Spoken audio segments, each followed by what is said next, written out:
Hi, I'm PixelPadlock. A question I hear a lot is, how can I play Kaizo games? So let's talk about that.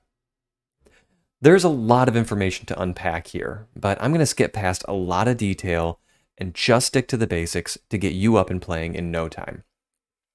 First, we'll need a game. Not a regular cartridge, but the software that would go on that cartridge. This is called a ROM. So let's address the elephant. Games are intellectual property and can't be freely distributed. Of course, piracy does happen, but the Kaizo community takes a strict stance against it and will only distribute games as patch files will apply to an original Super Mario World ROM.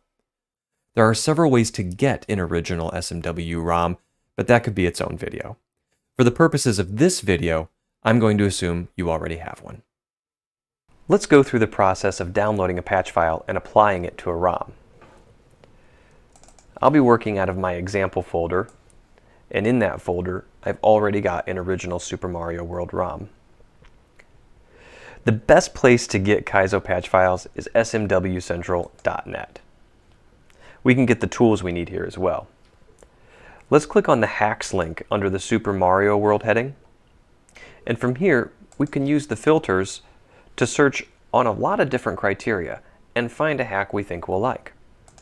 I'm going to search for 2Kaizo to learn.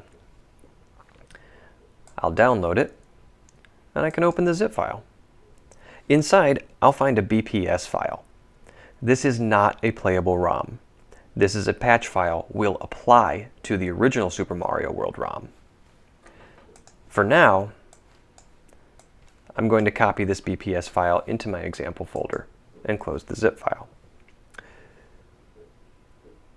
Now we need to apply the BPS to the original ROM to create a new playable Kaizo ROM hack.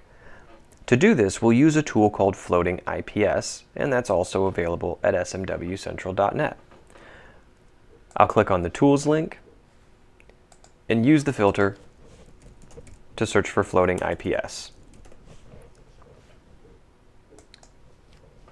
I'll download that. This time, I'll open the folder it's in so I can right-click it and extract. I'm going to extract it to my desktop example folder. We'll create a new folder in there called Flips. All right, it's opened it up for us. So I'll run flips.exe, and I want to apply a patch. It seems to have found my example folder and the BPS file in here. This is the file I want to apply. It will then ask me what file I want to apply the patch to. That's my original ROM.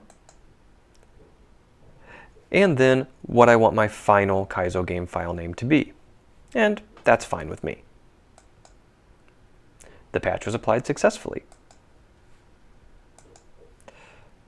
If I come back to my example folder, I see that I now have a 2Kaizo to learn 1.0.smc.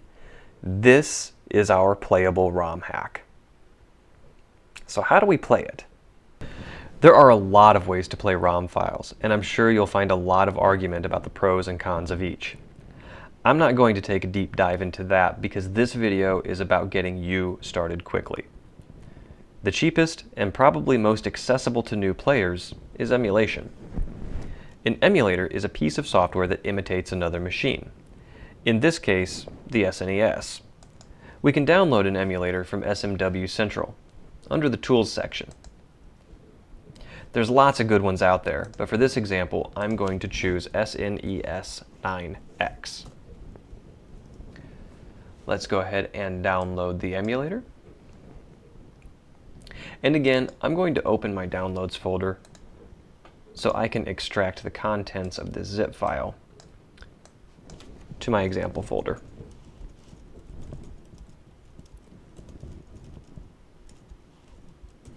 And we'll create another folder in there for the SNES 9X emulator.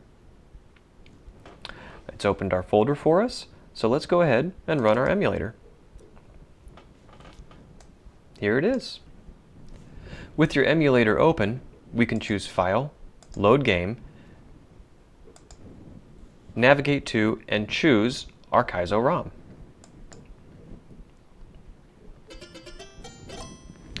And congratulations, you're playing Kaizo.